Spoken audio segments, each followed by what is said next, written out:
no, he got a false legs. We've got to get out of here. We can't, we haven't got the key. Suddenly I feel kind of peckish. Why don't you nip up to the canteen and grab a sandwich? Sure thing, Ma. You come up with me, we have a little... Oh, he's such a little tearaway. How can you be so cool? I can warm up when I have to, big boy.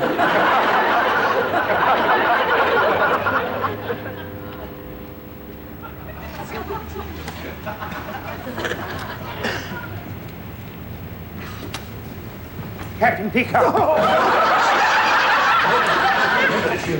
How did you escape? Never mind that now. Now, look, I've got this rope over the pulley on the flagpole. I'm going to tie it round my waist, like that. Now, you must lower me over the edge, and I'll go and get the police. Isn't it a bit risky? Oh, I must do it. If I'm not home by 1 o'clock, my mother locks the door. Oh, good luck. Don't get carried away with your part. Here we go. Take it straight, Miss Mark. Careful up, gently. There we go. Yep. A little more. Careful up.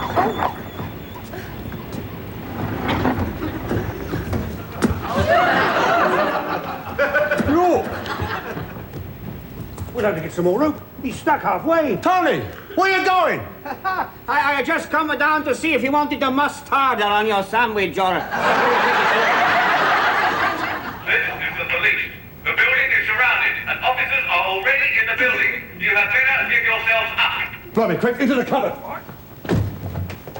All right, we got him. And a nasty-looking bunch they are, too.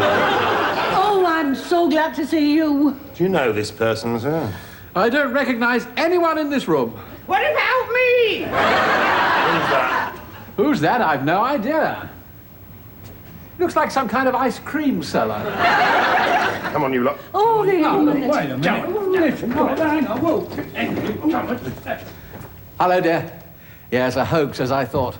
Oh, they do it every stock taking. Well, I've taught them a lesson. I said I didn't recognize any of them. They're off to the police station.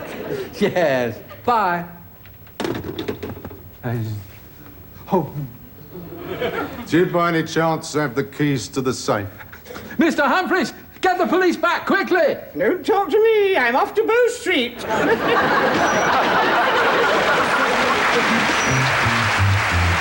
Coming up, don't miss Part 3 of PBS Convention coverage, a NewsHour special report, next on Channel 2.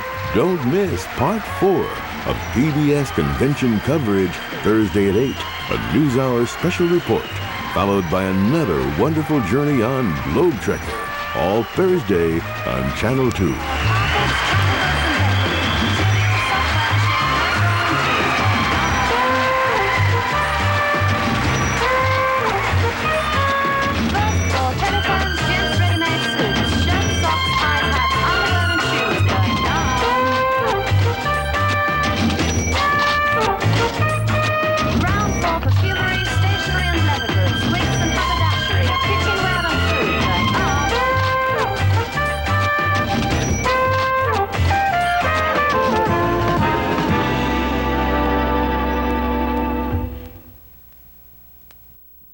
Learn how to improve your social standing with Hyacinth Bouquet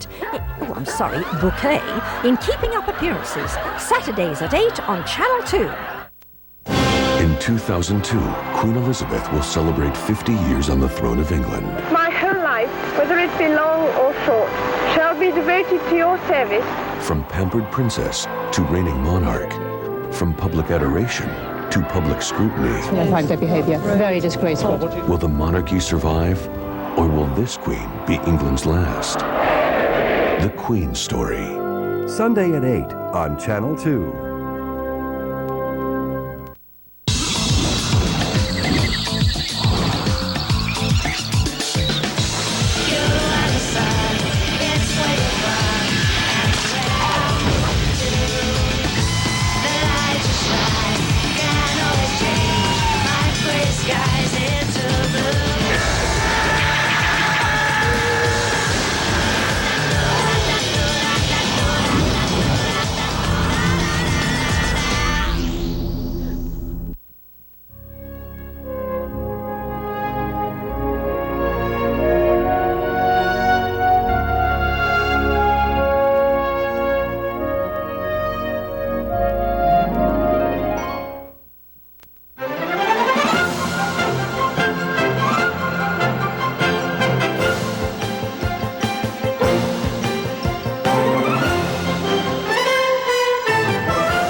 Good evening once again from the Fleet Center in Boston. I'm Jim Lara, and I welcome you to our special PBS NewsHour coverage of the third night of the Democratic National Convention. As always, we'll have the major events from the podium with analysis and commentary from Mark Shields and David Brooks, and historians Michael Beschloss, Richard Norton Smith, and Ellen Fitzpatrick, among others. This is John Edwards, an official ballot night at the convention. Gwen Eiffel on the floor has the details of what lies ahead this evening. Gwen?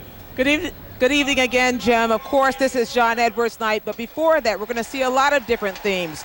Divergent voices in the party, all gathering together under one umbrella, including Al Sharpton, who ran for president, and Bob Graham, who ran for president, the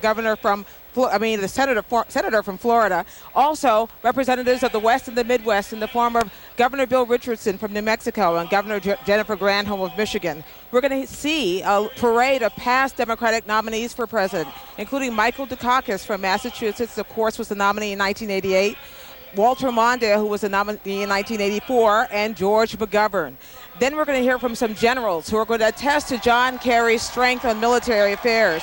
Former Joint Chiefs of Staff Chairman John Charlie Kashvili and General Claudia Kennedy. And then, of course, the high point of the night will be hearing from the Edwards family themselves, his daughter Kate, his wife Elizabeth, and then the big speech of the night, John Edwards. Jim? Okay, thank you, Gwen. We're going to go to the podium in a moment for the national anthem, which will be sung by R&B recording artist Brian McKnight. Delegates and guests, please welcome Brian McKnight to perform our national anthem. Please rise.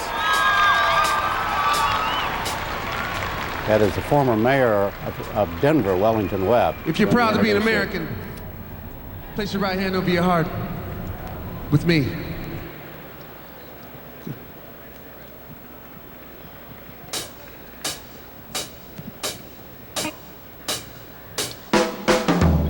Wave that one like this. Come on.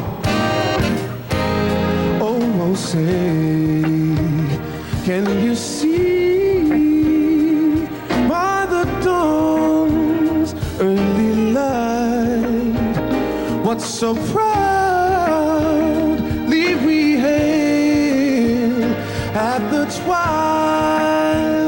last gleaming, whose broad stripes and bright stars through the perilous fight, all the ramparts we watched were so gallantly streaming, and the rockets crackling, the bombs bursting in there, gave proof through the night that our flag was still there. Oh, say, does that star-spangled banner yet wave o'er the land of the free and the home of the brave?